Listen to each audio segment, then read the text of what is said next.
Well, welcome back. I'm Kirk Harver. I'm a new member of the Executive Committee and a new member of the Training Committee. And I'm going to be walking you through how to write a deficiency for a draft statement, a interim report, or an interim visit. So let's get at it. First of all, where would we find our information? Well, if you look in your team chair workbook, you'll see these folders over on the left. And the documents in the middle are really the important ones that you're going to use while you're working within AMS. And specifically for writing a deficiency, you want to focus on the C200 GI, the general initial, the C200I for interim report or visit, and the C311, which is going to be your CAC style guide as you're going through. And what I typically do is I just create a folder on my desktop, name it something I can remember, and then start to move documents in there. So I would move the C200 GI in there, I would move C311, and then move the accreditation policy and procedure manual, as well as the manual statement tool manual that you get off the AMS website. It's kind of the user's guide for AMS, into that folder, so I've got them readily available.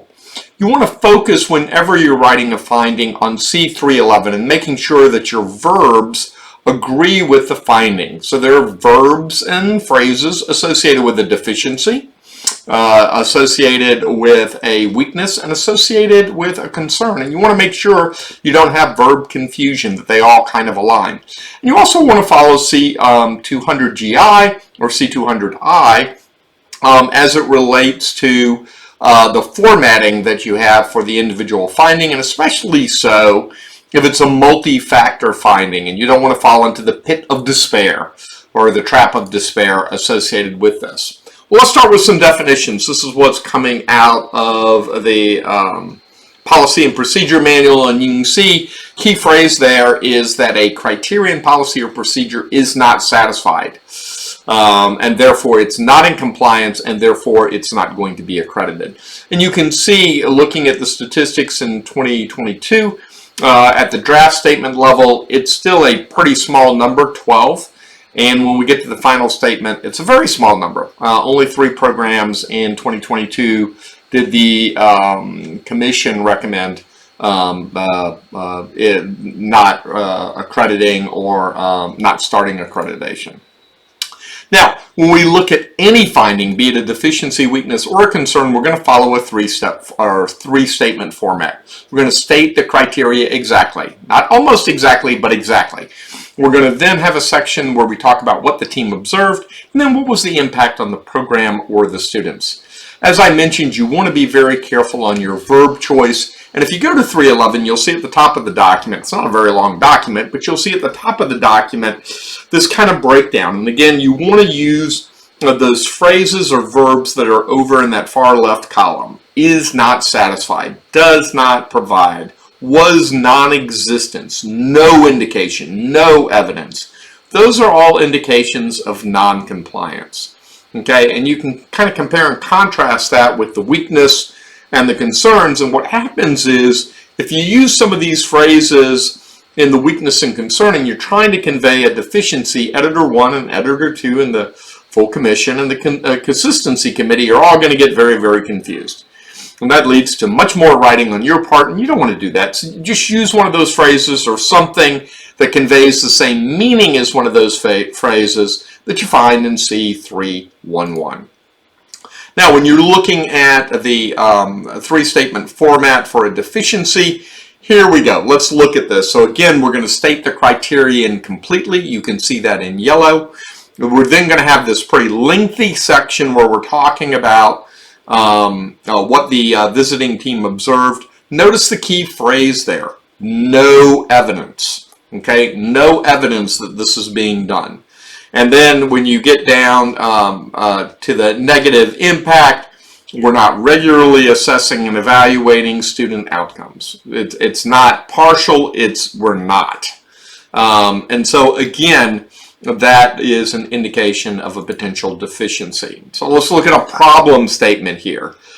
First of all, the team chair is paraphrasing the criteria instead of copying and pasting and stating it exactly. And again, Editor 2s have them all memorized, and they start twitching, and it just ends up with the statement being returned almost immediately. When you look at what the team observations here, limited evidence is not the same as no evidence. Ad hoc is not the same as no. So again, you've got weakness language creeping into something that you're trying to convey is deficiency. And then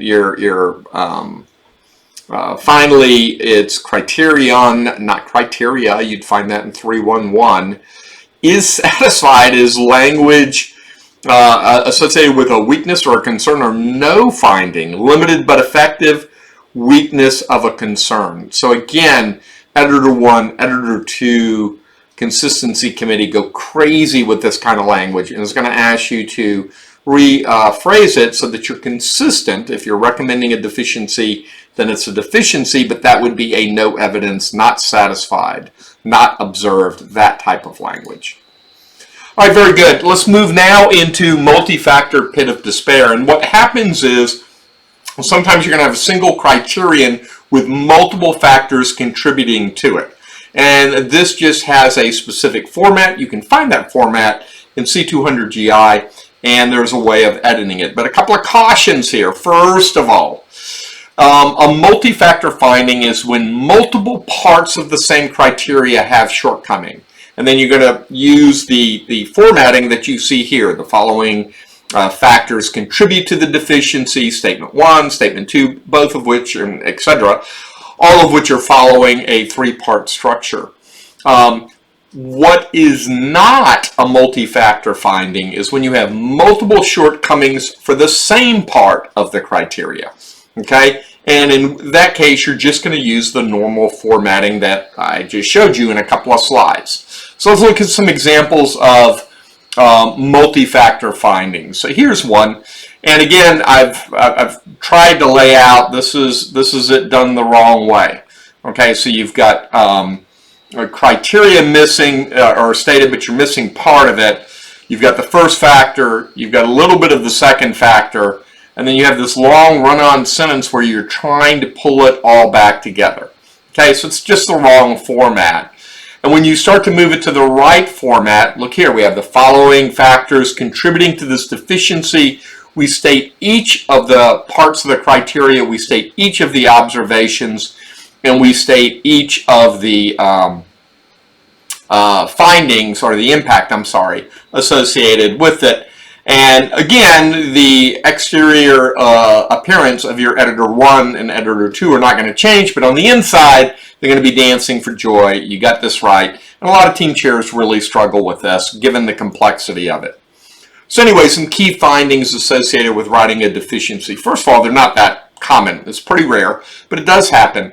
You want to, just like any other finding, follow the three-step format. Okay, state the criteria exactly, state what you the team observed, and then state the impact on the program or the students. In your impact statement, be very, very careful of your verb choice so that you're conveying what you mean to convey and you're not confusing people. And again, C311 is going to be a great resource for you in your team chair workbook to go back and look at that. And then for the multi-factor, don't fall into the pit of despair. Pay attention to that. Make sure that you're doing it the right way, and either go back and look at C200 GI or review this video where I show you some examples of how to do it the right way so that you get your editor 1 and editor 2 dancing, at least on the inside. All right, well, that finishes this video on how to write a deficiency for a draft statement, interim report, or interim visit. In the next video, I'm going to be talking about, taking an interim report and doing the whole thing and working through that entire document. So I look forward to seeing you in the next video.